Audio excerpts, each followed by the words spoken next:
നിമിഷങ്ങൾ മാത്രം, നിമിഷങ്ങൾ എണ്ണുന്നു എന്ന് തന്നെ പറയാം. 10:13 2 മിനിറ്റ്. നമുക്കപ്പോൾ പണ്ടാരടുപ്പിലെ ദൃശ്യങ്ങൾ തന്നെ പ്രേക്ഷകരിലേക്ക് എത്തിക്കാം. കാരണം ഇത്രയും ആളുകൾ ഒരുമിച്ച് ഒരു അടുപ്പ് കത്തിക്കുന്നതും കാത്തിരിക്കുന്ന ഒരു ചടങ്ങ്, ഒരേ ഒരു ചടങ്ങ് ഇതായിരിക്കും. അതെ, ആ ഒരേ ഒരു അടുപ്പ് ഇതാണ്. ലക്ഷക്കണക്കിന് ആളുകൾ ഇങ്ങനെ ഉറ്റുനോക്കുകയാണ്. ഇവിടെ ഒരു തീ പടരുന്നത് കാണാൻ, ആ അറിയിപ്പ് കിട്ടാൻ, അതോടെ അവരുടെ അടുപ്പിലേക്കും ആ ഒരു വർഷത്തെ കാത്തിരിപ്പിന്റെ ഒടുവിലുള്ള ആ പൊങ്കാലയിലേക്ക് കടക്കുകയാണ്. ഇപ്പോൾ നമുക്ക് കാണാം, എല്ലാവരും കാത്തിരിക്കുന്നത് പോലെ അവിടെ ചടങ്ങുകൾ പുരോഗമിക്കുകയാണ്. ആളുകളുടെ ശരീരഭാഷയൊക്കെ മാറി തുടങ്ങി. ഇനി എല്ലാവരും കാത്തിരിക്കുന്നത് ആ പൊങ്കാല അടുപ്പിലേക്ക്, പണ്ടാര അടുപ്പിലേക്ക് തീയും കൊണ്ട് വരുന്നതിനുള്ള ആ മൊമെന്റിനായിട്ടാണ് എല്ലാവരും കാത്തിരിക്കുന്നത്. അതുകൊണ്ട് തന്നെ അതുവരെ അവിടെ കാത്തിരുന്നവരൊക്കെ എണീറ്റ് നിൽക്കുകയാണ്.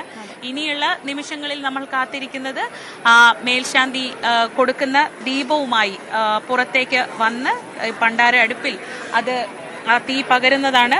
സഹ മേൽശാന്തി വലിയ തിടപ്പള്ളിയിലും അത് കഴിഞ്ഞിട്ട് സഹ മേൽശാന്തി തന്നെയാണ് ആ ദീപവുമായി ക്ഷേത്രത്തിന് മുന്നിലേക്ക് ഒരുക്കിയിട്ടുള്ള പണ്ടാര അടുപ്പിലും തീ കത്തിക്കുക. തുടർന്ന് നമ്മൾ പറഞ്ഞതുപോലെ തന്നെ ഭക്തർക്കെല്ലാം പൊങ്കാല അടുപ്പുകൾ കത്തിക്കാം. അതിനുള്ളൊരു അറിയിപ്പായിട്ട് കതിനാവെടികൾ പൊട്ടും, ഒപ്പം ചെണ്ടമേളം ഉയരും. ആ ശബ്ദം കേൾക്കുമ്പോഴാണ് എല്ലാവരും അവരവരുടെ പൊങ്കാല അടുപ്പുകളിലേക്ക് തീ പടരുക. ഇന്ന് ഇരിക്കുന്ന സ്ഥലങ്ങളിലുള്ള പൗരസമിതി അവരുടെയും അനൗൺസ്മെന്റുകൾ ഉണ്ടാകും. അത് ശ്രദ്ധിച്ചാൽ ഇവിടെ നിന്നുള്ള ഈ പൊങ്കാല അടുപ്പിൽ അല്ലെങ്കിൽ പണ്ടാര അടുപ്പിൽ ആദ്യ അടുപ്പിൽ തീ പകർന്ന ശേഷം മാത്രമേ കത്തിക്കാവൂ എന്നുള്ള അനൗൺസ്മെന്റുകൾ വന്നുകൊണ്ടേയിരിക്കുന്നു. എന്തായാലും എല്ലാവരും ഉറ്റുനോക്കുന്ന ആ നിമിഷത്തിലേക്ക് നമ്മൾ കടന്നിരിക്കുകയാണ്. 10:15 ആയിരിക്കുന്നു. ഇനിയിപ്പോൾ ആ ഒരു ചടങ്ങിലേക്കാണ് നമ്മൾ ഉറ്റുനോക്കുന്നത്.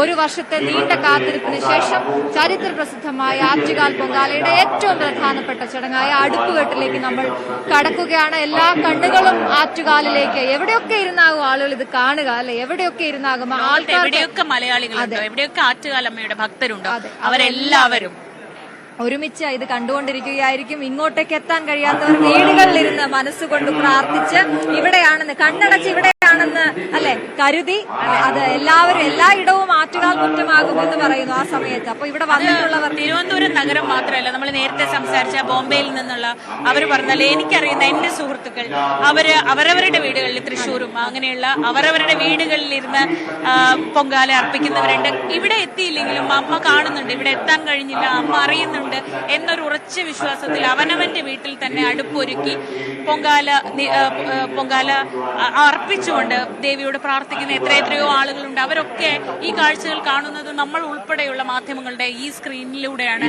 അവരുടെ ആറ്റുകാൽ അമ്പലം എന്ന് പറയുന്നത് ഇന്നൊരു ടെലിവിഷൻ സ്ക്രീൻ ആവുന്നുണ്ട്. അപ്പൊ അങ്ങനെ കാത്തിരിക്കുന്നവർക്കൊക്കെയുള്ള അവസാന നിമിഷ അറിയിപ്പുകളാണ് ഇപ്പോൾ നടക്കുന്നത്.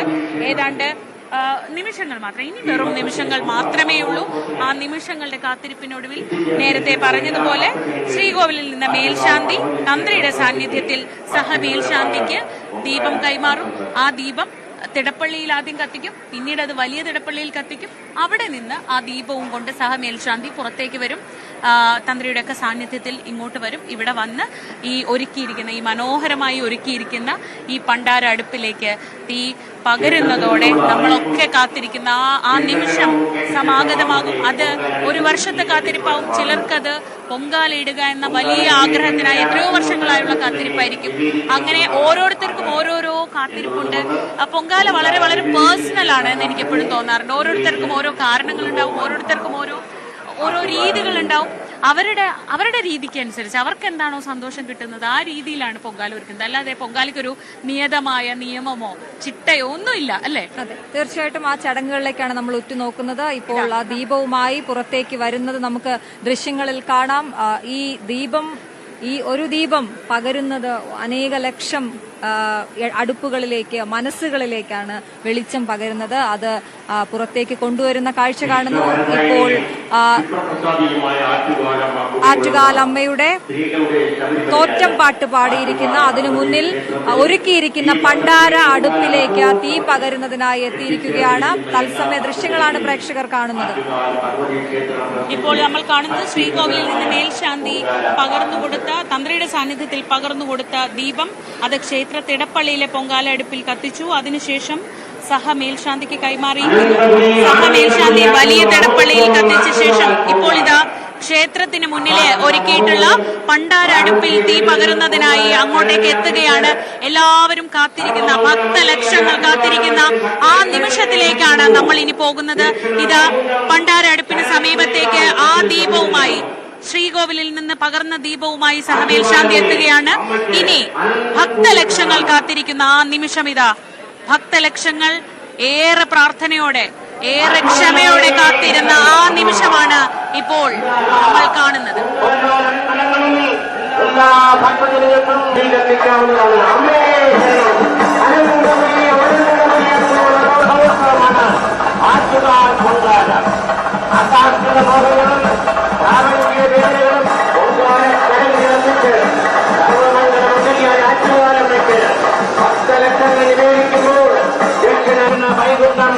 ശരണം വിളികളാൽ മറ്റൊരു ശബരിമലയാകും. ആറ്റുകാലമ്മേ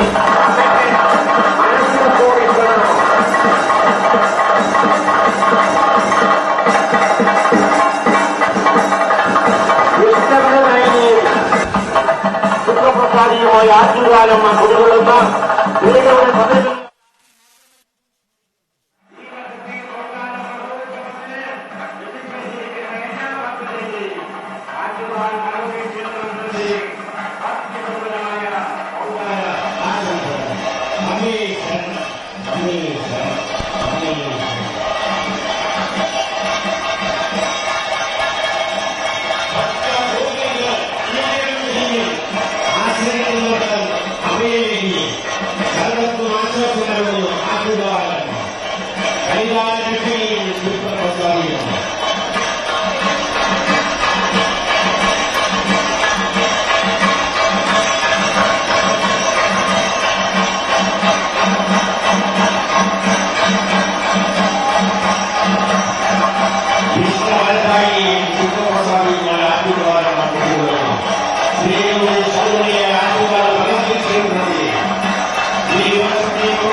Abdullah